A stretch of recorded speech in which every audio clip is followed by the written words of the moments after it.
আমরা ওইরকম উত্তাপ কিছু আপনার ভাষায় যেটা বলেন ওইরকম কোনো বিরূপ উত্তাপ আমরা লক্ষ্য করি না। ও টুকটাক কিছু সামান্য কিছু হতেই পারে। আমরা আপনাদের মাধ্যমে আমরা এই তথ্য এই একটা মেসেজ দিতে চাচ্ছি যে বাংলা আইনগতভাবে এখন 300 নির্বাচনে 300 আসনে 300 জন জজের সমন্বয়ে ইলেকটোরাল ইনকোয়ারি এবং অ্যাডজুডিকেশন কমিটি কাজ করছে।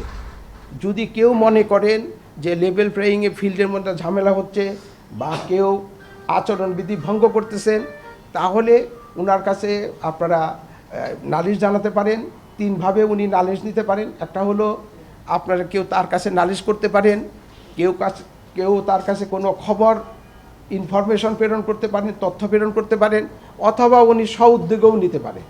তা আমরা আপনাদেরকে অনুরোধ করব, যেহেতু 300 জন জজের সমন্বয়ে প্রত্যেক আসনের একটি করে 300 জন ইলেকটোরাল ইনকোয়ারি অ্যান্ড অ্যাডজুডিকেশন কাজ করতেছে। কাজেই কেউ যদি মনে করেন যে কোনো জায়গায় কন্ডাক্ট রুল ভায়োলেট হচ্ছে বা কেউ নির্বাচনের পরিবেশকে বিঘ্নিত করতে চেষ্টা করতেছে, তো অনুগ্রহপূর্বক আমাদের ইনকোয়ারি কমিটির কাছে আপনারা অভিযোগ করেন।